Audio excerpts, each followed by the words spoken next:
Hello दोस्तों, कहानियों का दौर चैनल में आपका स्वागत है। आज की कहानी है भाभी बिन अधूरा है मायका। तो चलिए कहानी शुरू करते हैं। रश्मि, तुम आज मत जाओ ना। पिंकी पूरे 2 साल बाद आ रही है और उसे सोनू मोनू के बिना यहाँ बिल्कुल अच्छा नहीं लगता। गर्मी की छुट्टी में तुम चली गई थी तो वो नहीं आई थी। उसने कहा था कि भाभी अभी गई हैं तो वो राखी पर आ जाएगी। एक बार पिंकी से मिल लो, फिर मैं तुम्हें खुद छोड़ाऊँगा।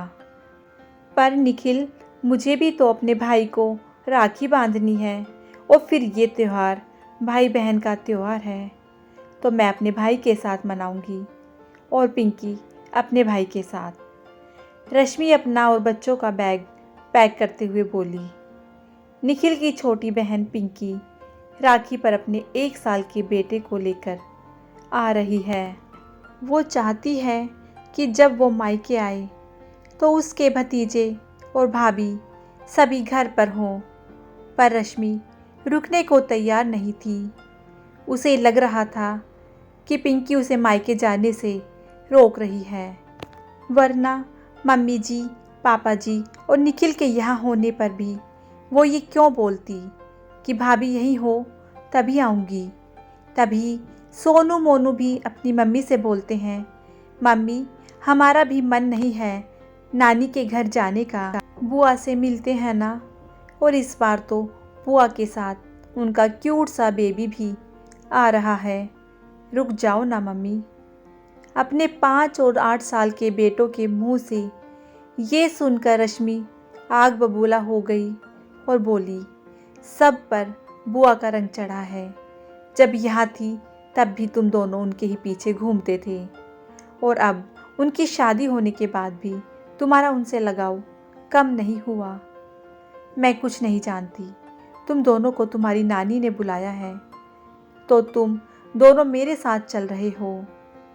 निखिल की मम्मी जो ये सब बाहर से सुन रही थी, निखिल को बुलाकर बोली, जाने दो बेटा, बहू का मन नहीं है रुकने का तो क्यों ज़बरदस्ती कर रहा है। और सही ही तो कह रही है, वो उसे भी तो अपने भाई को राखी बांधनी है। पर मम्मी, निखिल की मम्मी ने हाथ से इशारा कर निखिल को चुप रहने को और बहू का सामान गाड़ी में रखने को बोलती है। निखिल वैसा ही करता है और रश्मि अपने बच्चों के साथ चली जाती है। शाम को जब पिंकी आती है तो भाभी और भतीजों को न पाकर उदास हो जाती है, पर अपनी माँ, पापा और भाई से मिलकर खुश भी होती है। वहाँ रश्मि जब अपने मायके पहुँचती है तो उसकी मम्मी, भाई और पापा बहुत खुश होते हैं और बच्चे नानी के गले लग खूब लाड लड़ाते हैं और मामी मामी चिल्लाते हुए अंदर चले जाते हैं।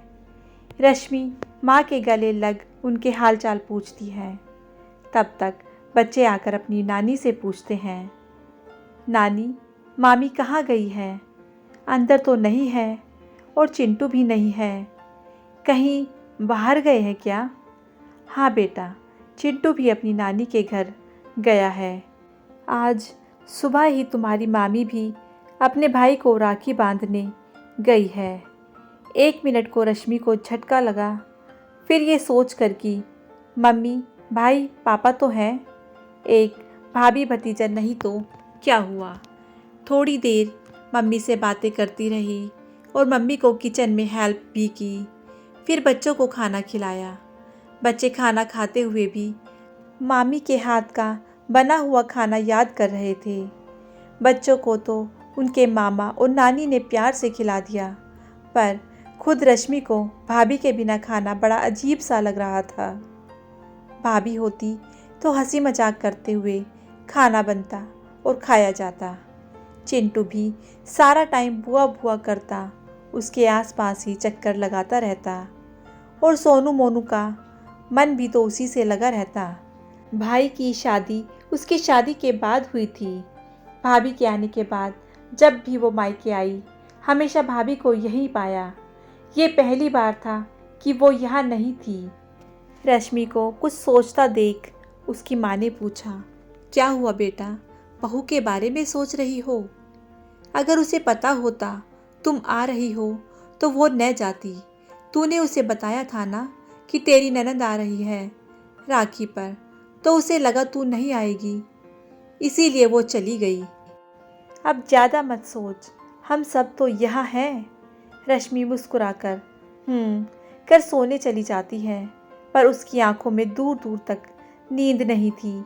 उसे रह रह करके पिंकी की याद आ रही थी। उसे समझ आ रहा था कि क्यों वो इस बात पर जोर देती है कि जब मैं और बच्चे घर पर हों वो तभी आएगी।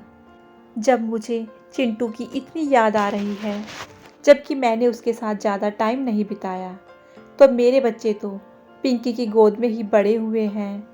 उन्हें बच्चों की कितनी याद आती होगी। ये सब सोचते सोचते सुबह हो गई। रश्मि जल्दी से तैयार हो गई और अपने भाई को भी तैयार होने के लिए बोल दिया। रश्मि की माँ बोली, बेटा इतनी जल्दी क्या है, आराम से बांध लेना।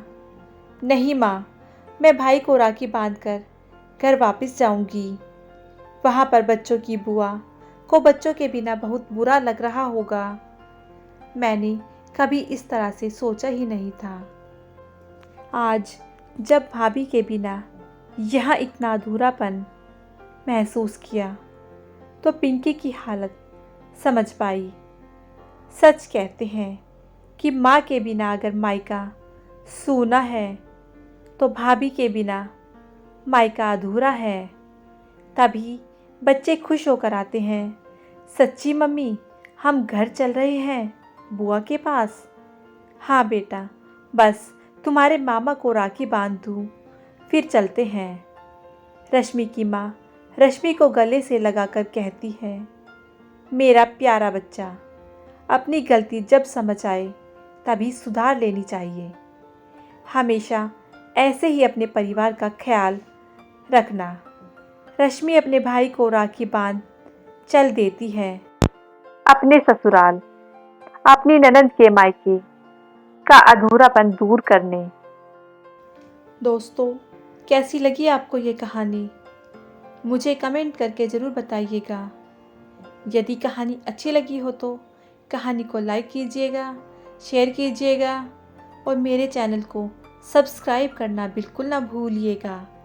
कहानी सुनने के लिए बहुत बहुत धन्यवाद।